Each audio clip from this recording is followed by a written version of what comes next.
Okay, good morning. Thank you for joining us for the final installment of 2023's CECL Coffee Talks. My name's Sean O'Brien, who's going to try to work the controls here better than I have in the past. There we go. And as always, I'm pleased to be joined by Steve Huntington. Steve, you want to go ahead and introduce yourself? Sure. Thanks again, everyone, for joining us for our December installment of the CECL Coffee Talk. We do appreciate you coming back month after month. With so many of the people on today are people that are regular attendees, and we appreciate that. Again, my name is Steve Huntington. I'm the Director of Analytics here at Quick Rate and Quick Analytics. Spent my entire career working with community financial institutions on everything from capital raising and M&A to strategic planning and model design. I've spent the last decade or more, I guess, at this point, working with Sean and Quick Rate here to kind of provide you guys with these tools to a greater marketplace. Great, thank you, Steve. Just a couple of reminders as always. One, we will be sending out a link to the recording today as well as the copy of the slides that we used. We do have polling questions, so the results of those will be included as well. If you want to ask a question, certainly submit that through the Q&A box or the chat feature. I will monitor those throughout the discussion and take those as time permits. We'll certainly address them at the end if we don't get them in the midst of the conversation. Again, I think we're going to do polling questions. One of the polling questions around topics for next year. As Steve mentioned, we've appreciated everybody's support this year. As we continue those into next year, I think for many of you, you may feel a whole lot more comfortable, completing the reserve analysis than we did 12 months ago. That'll probably be even more true 12 more months from now. So as we move into next year, we want to make sure we're hitting topics that you feel like you need help with or assistance or guidance or just topics you'd like to hear commentary on.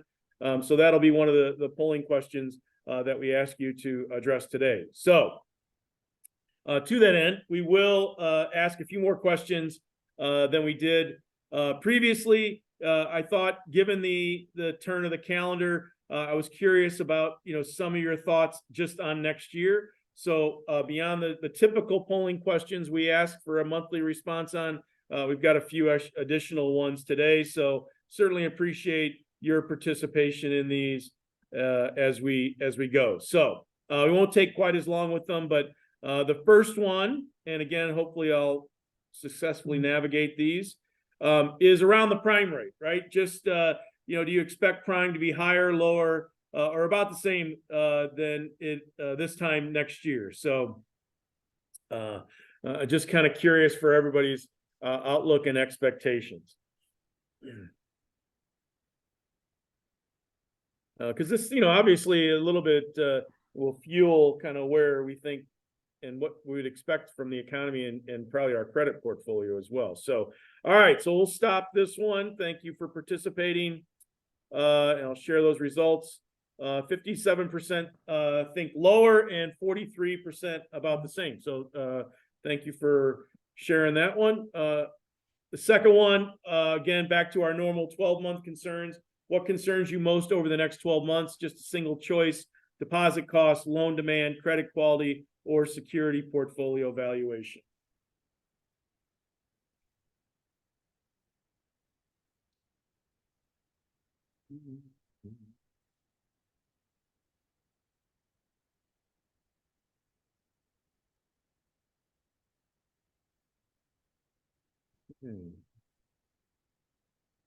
Again, thank you. I'll share those results.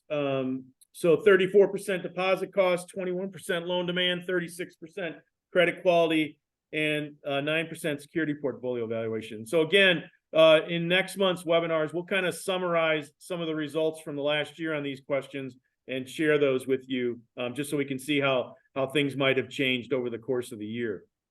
All right, stop sharing. This is where I always get in trouble. Okay, next question. Deposit outflows. Are you still seeing deposit outflows at your institutions? Just a single yes or no on this one.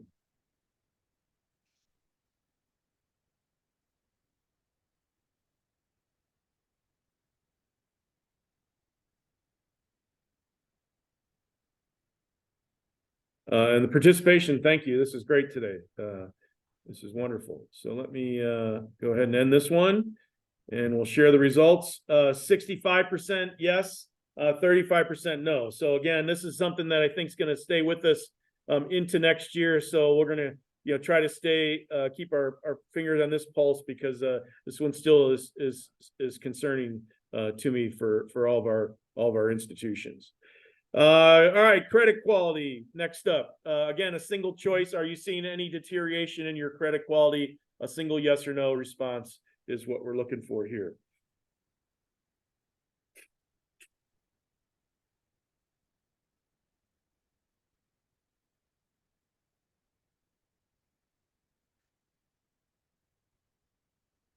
Okay. So again, we'll share these results. 63% yes, 37% no. So again, coupling credit, concerns and liquidity is always, really top of mind and what we want to certainly manage. So, again, I think as we head into next year, we'll be mindful of both of these topics and the importance that they play for us. Okay, an earnings question. Are you budgeting for higher or lower earnings in 2024? Just a single yes or no again, please. Oh, about the same. I forgot that one. So it's not a single yes or no. Well, I'm off my game this morning.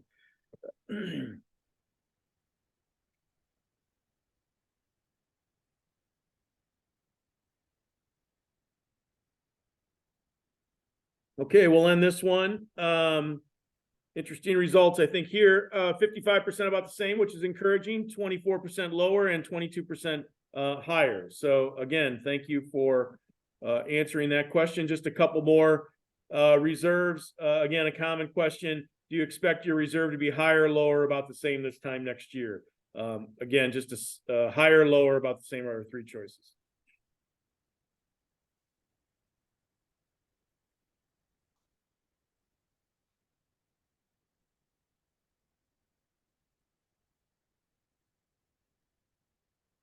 Great. We'll end this one and share the results. 42% higher, 18% lower, and 40% about the same. So again, thank you for responding. And let's see, we're down to just the final couple of topics. This one's a new one. This one you can answer in multiple ways. We're just looking for, areas that you might want to hear more about next year. CECL loan level analysis, CECL metrics and trends, credit administration, credit quality, credit stress testing, just general industry research, or liquidity. So again, answer as many as you'd like, but as I mentioned, we want to continue to make these coffee talks as meaningful and helpful as we possibly can. We want to address the concerns and questions that are on your mind. So this will just give us a little bit of a roadmap on some of these topics where we can either speak to or bring someone in to help us speak to as we go into next year. So again, thank you for responding to this poll question. I'm going to end that one. We won't spend a whole lot of time on the results. We'll share these in the email, but we'll certainly take it to heart. Again, at the top of the list, Steve, CECL metrics and trends. So we'll work on that for next year, getting more of that out to our users. And then mortgage rates. Oops, I got to stop sharing. Hold on. There we go. That's my problem. There you go. There we go. Do you expect mortgage rates to be higher or lower than 7% this time next year? So higher, lower, about the same are our three options there.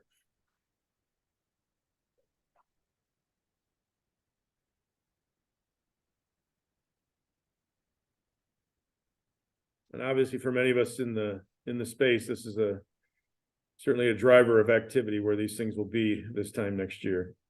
All right, so let's. I was going to say, if anyone would be willing to give me a 4% refinance rate this time next year, send me a webinar chat. I'd appreciate it. Just trying to do some planning. So 9% think higher, 51% lower, and 40% about the same. So fantastic participation. Thank you all very much. That's really helpful. And again, we'll send out the results of that in Monday in an email.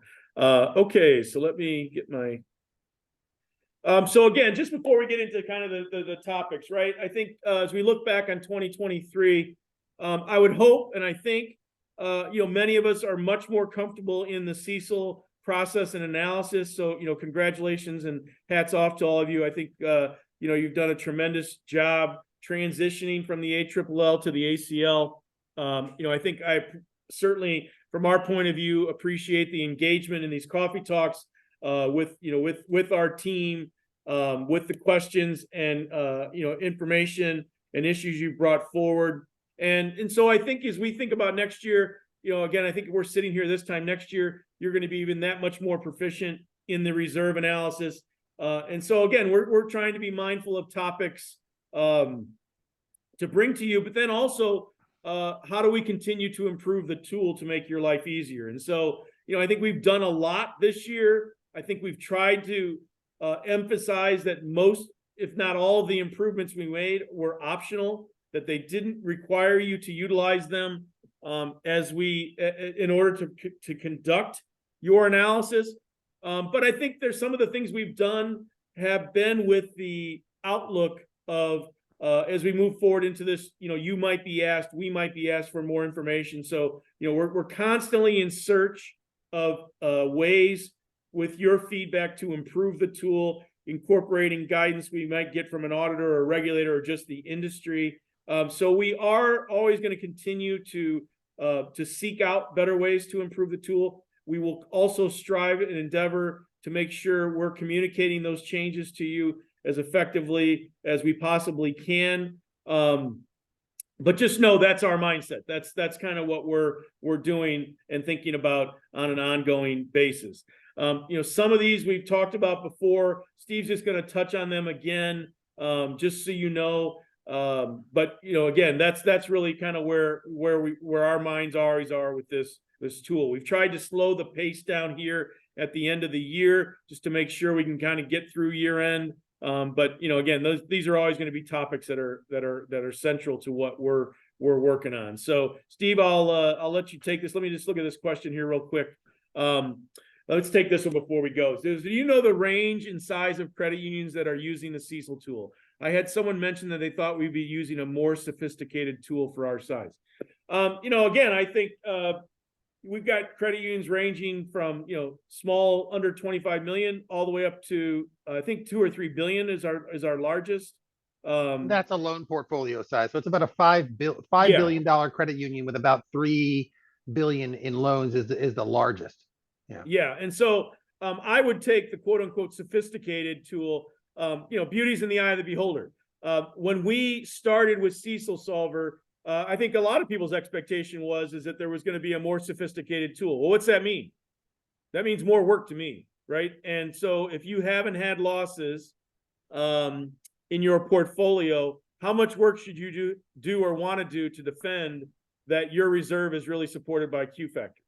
I think that's the position that the regulators have taken. And so I think what our approach has been is, yes, we think the CECLSolver is appropriate for, in this case, institutions under $5 billion. If you want more sophistication, we can address that in our IntelliCredit division. We can now address that through the CECL, or excuse me, the Excel version Steve's going to discuss. Yep. But I think the question for me always is, okay, what am I getting for that? Like, how much for the time I'm going to expend to do that? What am I getting that's better in analysis other than time spent? And so that's what we weigh. And so part of the reason we started working on these tools like the Excel version and the IntelliCredit version, where it's more loan level, is there will be instances next year where institutions may or be required to do more analysis. We will address those as they come up. But our position as a tool provider to the industry was, we're not going to impose work on you that has no value.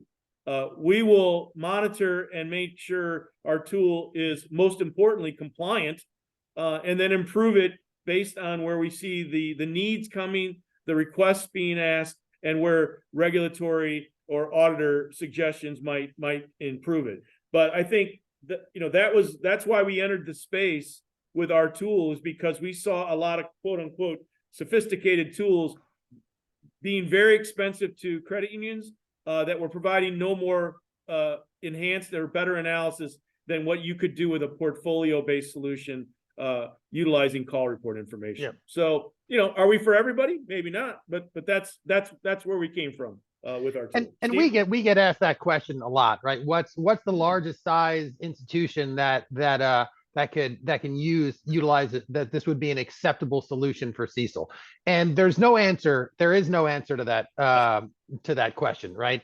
If you look at the regulations and you kind of read the tea leaves, if you look on the bank side, the Federal Reserve about a couple of years ago now felt like they needed to help along, quote, smaller, less complex institutions, and they came up with the scale model, for example. The scale model is infinitely more simplified than our tool is, and the Fed, at least, if you take their opinion, thought that could be appropriate for the vast majority of institutions under $1 billion in assets, and it's much more less sophisticated, you might say, or more simplified than ours.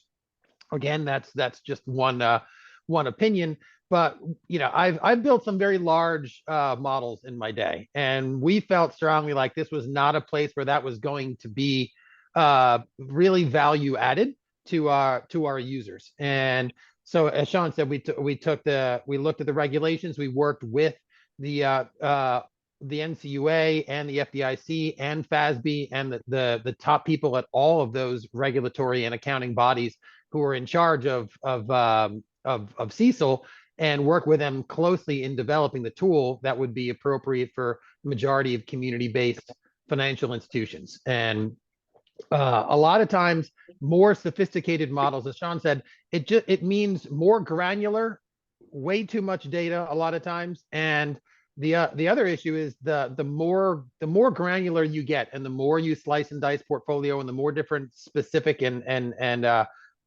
pooling that you do, the less your sample size is in different parts of the portfolio. And more data is not always better. And what more data does always mean is a lot more assumptions.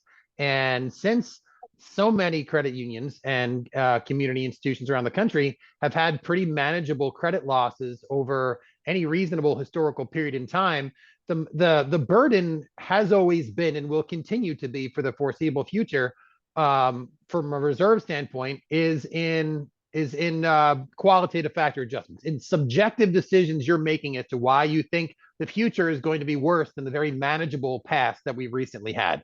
Since Q factors are completely subjective, and the bulk of our reserves are coming from them as an industry, you can quickly get way overly granular and overly sophisticated in a tool where you lose track of the assumptions, and it becomes more of a burden to manage on an ongoing basis. And we wanted to avoid that at all costs, so that we created a tool that you can get your arms around effectively, and manage and audit and validate and everything else on an ongoing basis. Sean. Great, thanks. Well said, Steve. All right, so again, I don't know if there's anything you want to add here on the update page here in the customizable look back, Steve. We covered this in we have. I put it in here just because I still talk to a lot of credit unions who could benefit from this additional option that we added, this additional flexibility, but didn't really understand it from a conceptual standpoint. And so the basic concept is that by default, our tool uses a look back period that's the same length of time as the WARM. So if we have a 5-year WARM on our mortgage portfolio, we're going to, by default, use a 5-year look back period. That is an assumption. That is a subjective decision that we made that we thought was certainly very defensible and a lot better than a lot of the alternatives out there. And the more credit unions we talked to, the more situations we came upon where institutions might have wanted to use a longer look back period or a shorter look back period for myriad reasons. So we decided to give institutions the option of choosing a 10-year look back period, even if you only have a 3-year WARM. Now, if you do that, you need to do some extra math, right? And so we show you exactly how the extra math would work if you decide to utilize that option. So this is just a reminder of that's additional flexibility only if you need it, only if you're interested in it. You certainly don't have to do that. The tool is still acceptable and still passes regulatory muster without that additional option, but it's there. Yeah, and and I would just say that's exactly how I think about it, right? I mean, I think, as Steve mentioned, right, if you're an institution that doesn't have much by way of losses, look at a longer period of time, because then you can just get a sense. And that's really, again, part of the catalyst for the tool was, hey, this is all your historical data. If we can make it easier for you to evaluate and see and mine your own data very quickly and see what, over a longer economic cycle, your losses have been given a different warm. We thought that's, again, if nothing else, good information for context. You can think about it good, bad, and ugly, right? You could look at your best warm period. You could look at a longer series of time and get a sense of, over a longer economic cycle, hey, this is, what we could do. And so a comment just came in, about updating the end quarter versus the starting quarter. That's probably the biggest user catch is adjust the starting quarter first when you're kind of moving that warm, because it'll that look back period, it'll kind of hard code that end window for you. Well, when you update, let's say you have one like we have on this screenshot here, right? This screenshot has data available as of June 30th, but all the look back periods end March 31st. So this is an example of what your scenario might look like if you pull it up next quarter, right? You pull up this quarter scenario next quarter, you see there's more updated data, but it's not reflected yet in your look back period. So you need to update your scenario. You click on the set common date range and you update the end of a look back period. Now you also have to bring the beginning of a look back period forward a quarter. They don't automatically all shift. And that's because you don't have to, because you have more, because you can choose them independently now. It used to be the look back period had to be 5 years if your warm was 5 years. So if you shifted the beginning of the end, then the other would automatically shift as well. Now that you can independently adjust the beginning and the end of a look back period to make them longer or shorter, it doesn't automatically shift forward unless you choose it to. But you can do that in 2 steps using just 2 steps using the set common date range. Good question. Yep. Okay, let's see again. Remedial here with my capabilities today. So this is again something exciting potentially for next year, right? I mean, it's exciting for us. It's exciting for Steve. He built a great tool here. But the idea is an expectation, not for all credit unions, but for some, that you might get asked for more independent validation. Again, I think if you're a larger credit union, the validation processes that we've talked about plenty of times before. There's what we can do as a solution provider, which is provide you with the SOC 1.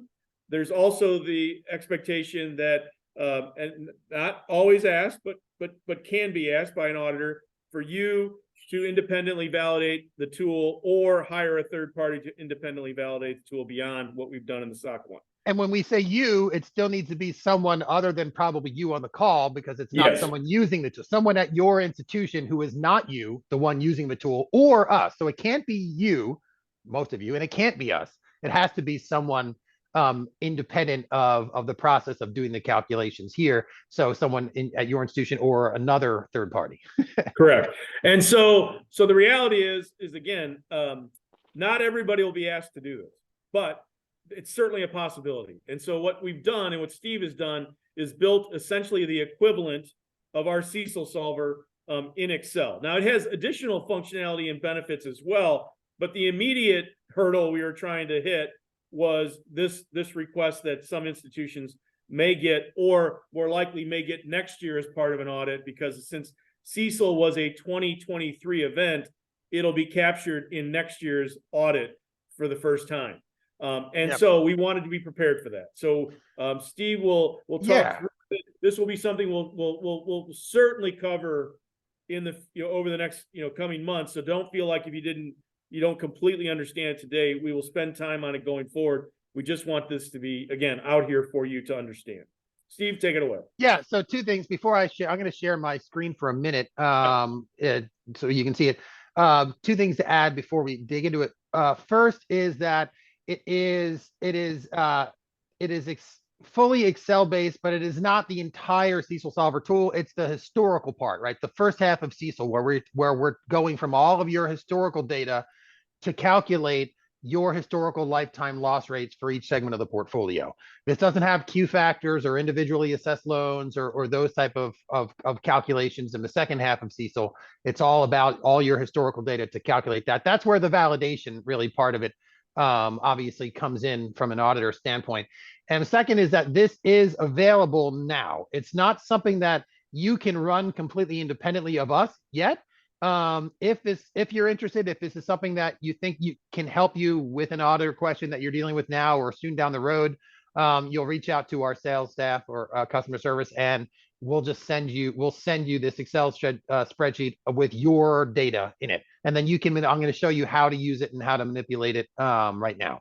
So let's let me share my screen if it lets me. Yeah.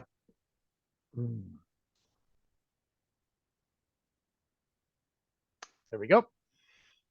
So there are, let's say this has been updated. Let's say this is your credit union data. We'll send it to you. It'll look exactly like this. What you'd want to do is plug in, just like you do on the historical tab, right? This is pretty much a complete perfect replication of the historical tab in the CECLSolver, where you plug in WARMs and you choose look back periods. Same way you would choose look back periods and WARMs as in the tool. And when you do that, all the historical data calculates, the lifetime loss rates calculate, all the other data and calculations. But the reason why this can be so helpful is we start with, here is raw data. This is every single piece of call report data that goes into historical data, obviously, that goes into the CECLSolver tool. There's a lot of it. You've got old segments, the legacy segmentation before the NCUA changed everything, and then all the new segmentation starting in March 31st of 22. This data here has not been manipulated in any way, shape, or form. Every single one of these values comes directly unmolested off of your call report. Then there's some intermediate steps that go between a year-to-date charge-off value and a year-to-date recovery value. From that, how do we get a quarterly net charge-off ratio, right? You got to take the year-to-date data and then quarterlyize it, right? Subtracting the previous quarter to get just a quarter worth of data, and then calculate net charge-offs and then calculate ratios. So there are intermediary steps, and this is every single intermediary step. It's all linked to the raw data. So you can follow from your call report data quarterly all the way through to your quarterly loss rates with the segmentation mapping that we have shown here. And then finally, it goes into the spreadsheet that actually perfectly matches the interactive tool. And again, you can see all this data is linked. So it all goes and traces perfectly back to the raw data tab. If I were to change, let's say, a WARM on, let's say the C&I portfolio, let's say I go to 5-year WARM, everything recalculates on the fly, right? It's all directly in Excel, so everything is instantaneous. You have a higher lifetime loss rate, obviously, over a 5-year period. If I were to change the look back period here and go back to, say, 3Q16, now I've got, 6.5 years worth of look back, but only a 5-year WARM. So I apply my WARM look back multiplier in order to calculate a proper lifetime loss rate. So it allows you more flexibility in the look backs and the ability to audit and validate every number. If you just want to see where your current scenario comes from, like how to trace that back, simply copy and paste all your WARMs from the tool and your look backs from the tool to this and the current date, the as of date. And then everything will perfectly match the tool. And that's pretty much all there is to it. Now, there's lots of situations where this can be helpful in if you wanted to customize your tool by taking certain segments out, not just in the current balances, but historically.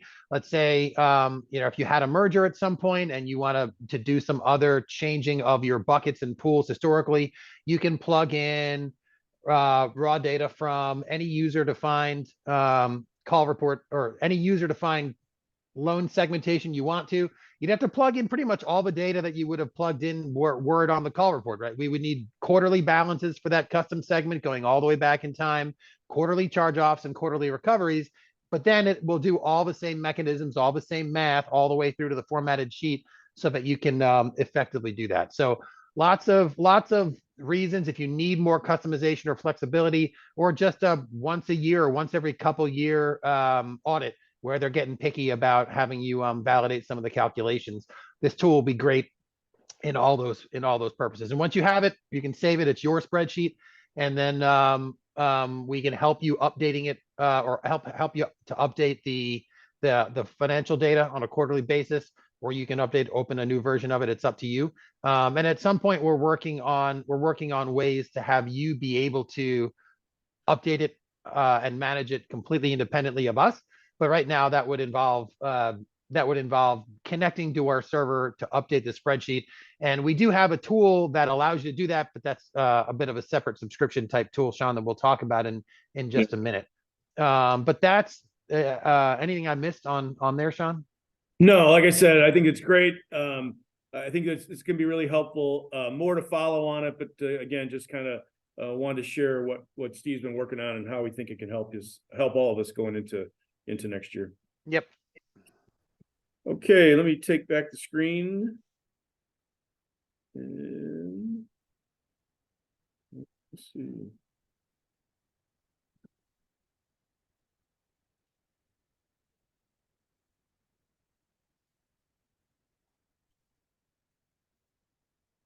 Where's my bear with me 1 second again. Let me stop sharing this for a second.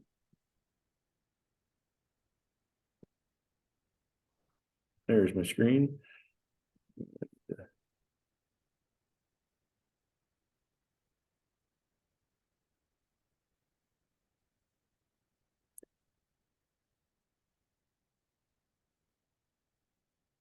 There we go. Hopefully now it'll give it another second. We'll be back in business. Thanks for your patience, everybody. For the reason my mouse has not been as cooperative with me today. There we go. So again, just in the past couple of months, we talked about some of the additional tools that are available for our credit unions. Again, this will be an area where we continue to add functionality and information into next year.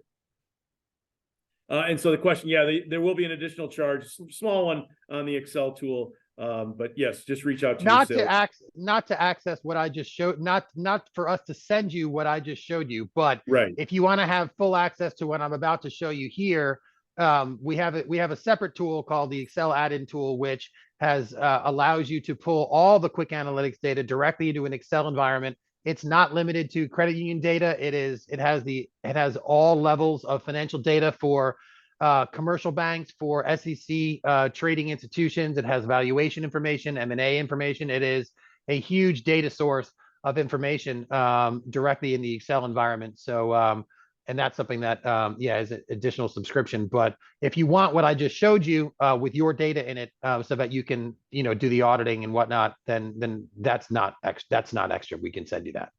Thank you for the distinction, Steve. Yeah. Okay, so let's move to the next slide here. So here's Steve can take it away here. This is an example of that Excel add-in tool. It's a little piece of software that you download, and it gets installed directly into Excel and allows you to access our database right in Excel without logging into our website or anything else. And you can do any sort of screening you want. Let's say you want to look at North Carolina credit unions between $50 and $100 million in assets. You can choose those filters in just a few seconds. And then if you want to look at, earnings trends, capital trends, used vehicle loan delinquency rates, whatever you want, you'd be able to pull that data on whatever peer group or group of screening kind of research screens that you're interested in doing. Another way to use the Excel add-in tool is if you go on the next slide, if you're looking to get a bunch of information over time, right, just like a regular, like 5 years worth of a balance sheet for your institution or for another institution, you can choose different periods and a whole bunch of balance sheet fields or income statement fields and kind of build financial statements that get automatically updated on a quarterly basis and go back in time as far as you want to. In addition to that type of filtering options and that type of data that comes from call reports, we also have all the same data for the banking industry, the community banks, as well as bank holding companies. We have that data for SEC filing, larger institutions, and as well as trading and stock market data in the public market section, and M&A data as well. So and at some point we'll also have demographic data there as well, which will be an exciting add. So that's our Excel add-in tool. That is, like I said, that's a separate product that we have. But if you're really interested in mining data from the industry and doing it in a convenient environment, this is a great tool for that. Okay, so then, we just thought we'd also want to just share some industry credit data updates. So again, this is information Steve's put together, using, our add-in tool. So Steve, take it away again. Yeah, you've seen this before, and I just happened to use our add-in tool. One of the great side effects of building that tool in Excel is, as an analyst, I get to use it anytime I want to. So I wanted to see what credit ACL trends were. Trends over the last few quarters in just total reserve to loans for, let's say, NCUA Peer Group 5, right? All the $100 to $500 million credit unions in the country.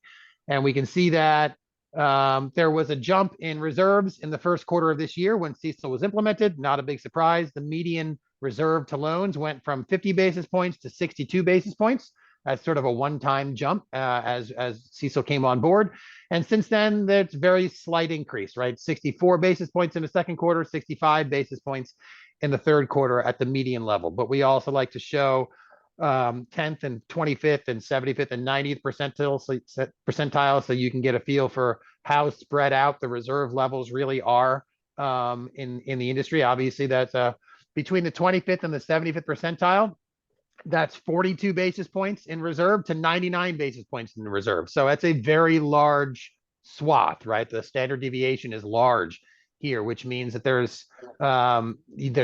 is no expectation we're seeing across the board of kind of a magic number to hit with your reserve to avoid additional scrutiny. It really does depend so much on where you're located, what types of business lines you're in, and what your history of loan losses has been. Sean? But yeah, but I do think, again, as you've probably heard me say before, right? I think directionally, right, is oftentimes the best we can do to get a sense of where things are going. And I think it's clear over the last, 18 months, 2 years, as an industry, right? We've seen, and that's kind of what CECL wants you to do, is to be proactive there. But we've seen the reserve levels go up. Have we started to experience some stress? Some institutions certainly have. Do we anticipate maybe more is coming? But in all of these percentiles, regardless, you can see a trend upwards, in the reserve. And I think that's good and prudent on everybody's behalf. But I think, again, is fundamentally one of the primary differences between the ACL and the ALLL is they wanted you to be forward-looking with your reserve and not reactionary or backward-looking. And so reserve balance is climbing in the face of weakening, outlooks for credit. Conceptually, this is exactly what FASB anticipated and expected would happen. So again, I think it's a reflection of the fact that all of you are doing the work that you should be doing with the reserve. All right, next slide. So again, some additional information Steve has gleaned from the call reports. Steve, take it away. Yeah, and we thought this was fascinating when we first looked at it. We got a feel that it was sort of like this, but not to the extent that it seems to be. And this is updated for September 30th data. I think last time we shared some of this, it was June 30th data, and it's a little bit different. As of 9/30, while 78% of all credit unions in the country reported having some level of unfunded commitments, only 8%, which is actually up from 7% at June 30th, reported any sort of allowance for credit losses on them, which means that 89, or not, last quarter it was 90%, but now 89% of credit unions with unfunded commitments are still reporting no ACL for them. Now, you don't have to report an ACL just because you might have some unfunded commitments. There's levels of materiality. There are different types of unfunded commitments. Some are unconditionally cancelable. Some have a very short period where you're actually obligated to to commit to extend that credit. And so all those things need to be looked at. There's no simple answer here. It doesn't mean that if you have a couple $1 million of or a handful of unfunded commitments that you're automatically doing something wrong if you don't have a sizable reserve for it. That's not what we're saying at all. What we are saying is the majority of you are not recognizing much ACL on the unfunded commitments for a multitude of reasons, but we thought we'd just share what we were actually seeing out there on the call reports. Even Hey, more Steve, so, yes. Just before we move on, we had a question come in. What type of unfunded commitment wouldn't be cancelable?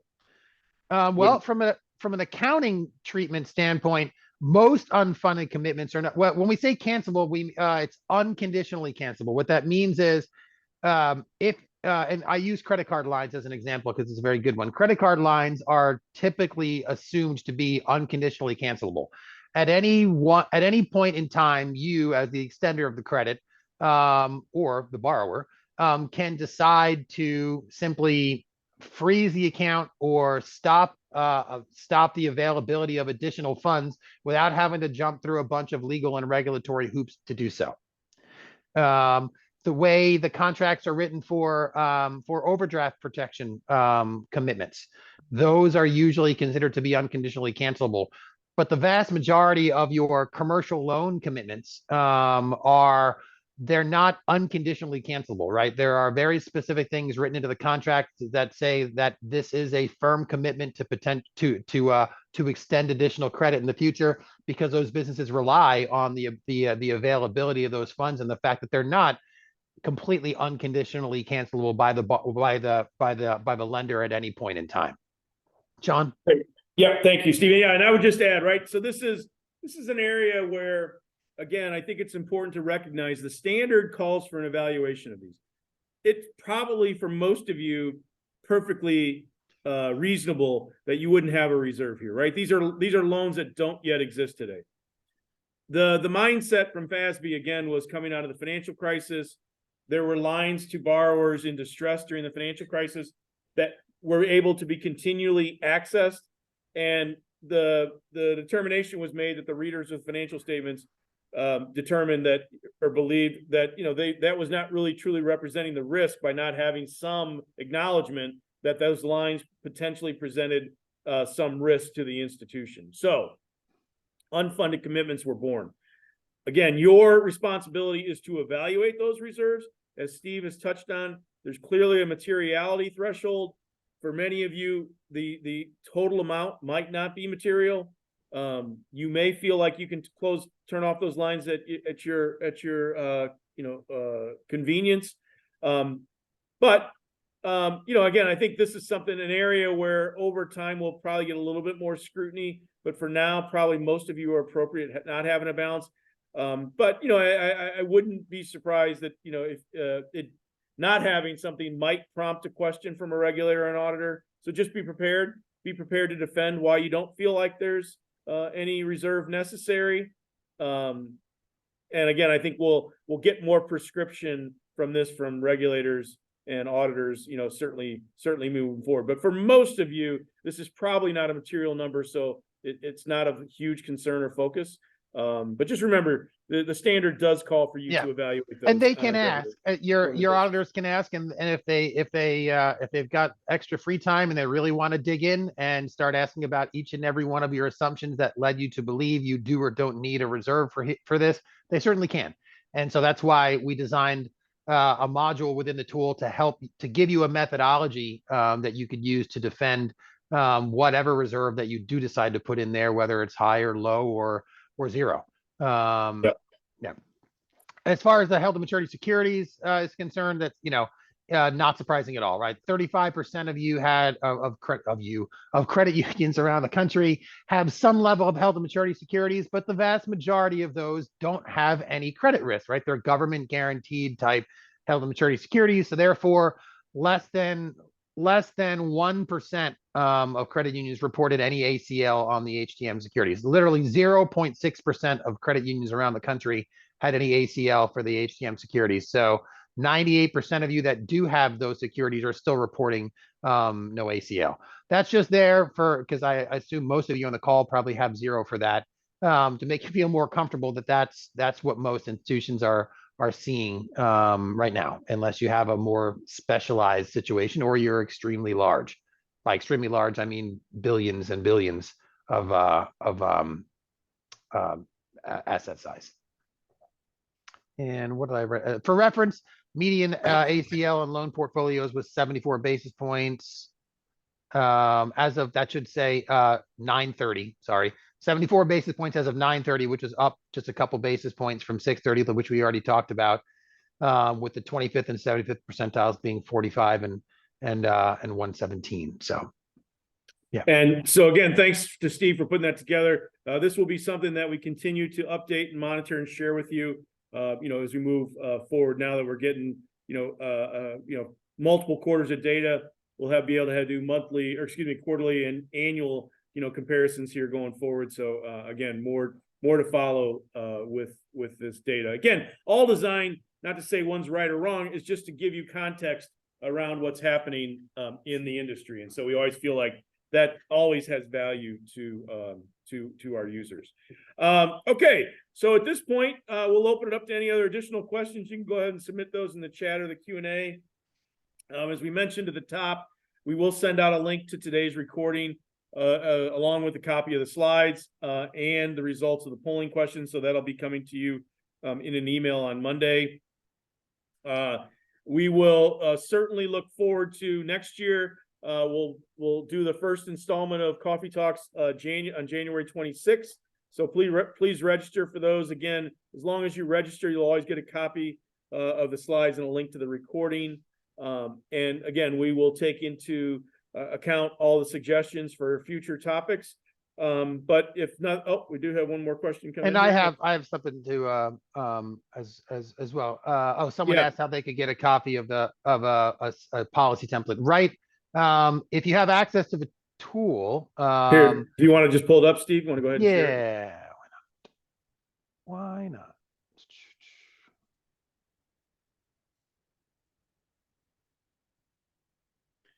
In the CECLSolver resources button, you click on that and it'll pop up here. And we have 3 different sample policy templates. You can click on them and they'll just pop right up as a PDF. There. Oh, sorry, as a Word document. Yeah, and they go from the concise to the more verbose, right? So again, policies are an art form. So depending on your preference for more lengthier policy and specific and wordier, we have those, and we've got more concise if you're like me and want it to be as short as possible. One thing I wanted to mention was something that we've been working on for a little while now, and is not quite ready yet for our credit unions, but will be early next year. We've had lots of requests for peer related, and there was a request on earlier today when we did the polls at the beginning of the webinar for more peer-based data, in addition to what we can get from the call reports, right? CECL peer data that just helps you guys justify where your warms are at, where your Q factors are at, right? Where your reserve levels at the segment level are at. And that's something that now that we have as many users as we do, and where people are running so many scenarios using our tool, which is great, obviously, we have a huge data resource that we can start sharing with our users. And we're working on aggregating all that data so we can share what average warm levels of all of our hundreds of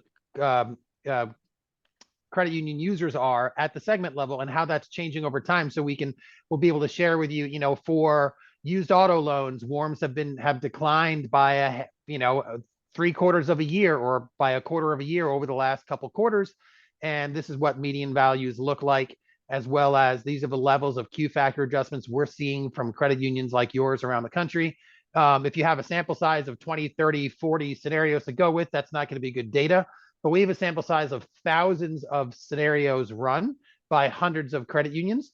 And if we start looking at the segment level, we have 50,000 to over 50,000 segment level scenarios run that we can get really good solid data that does match up quite well actually to the call report data. So when I compare our aggregated user data with which actually call report results, they're very, very similar, which gives the data some more credence.